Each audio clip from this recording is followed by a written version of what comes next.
Hey everybody, how's it going? I'm here in Grove City, Ohio, outside of a place called City BBQ. I'm not usually a big fan of barbecue, and I think that's because the places that I've been to that did barbecue in the past were just really kind of probably just mediocre, or they just didn't do a good job of it. This is probably one of the best places I've eaten in my entire life. The corn pudding that they have is one of the best desserts I've ever eaten, and just like the steak that they had here was something else. The barbecue sauce they have here, everything they have here is just better than any barbecue place I've ever been to in my whole life, to the point where I damn near want to go on Zillow and see if they have anything nearby for sale, just so that I could live here and eat here for breakfast, lunch, and dinner every single day. So if you're passing through Ohio, I would highly suggest coming here. If you're not passing through Ohio, continue taking a detour to Grove City, Ohio, so that you could check this place out, because it is pretty much some of the best food I've ever eaten in my whole life.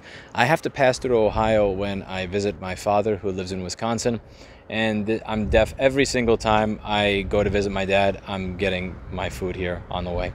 That's it for today. As always, I hope you learned something. I'll see you all in the next video. Bye now.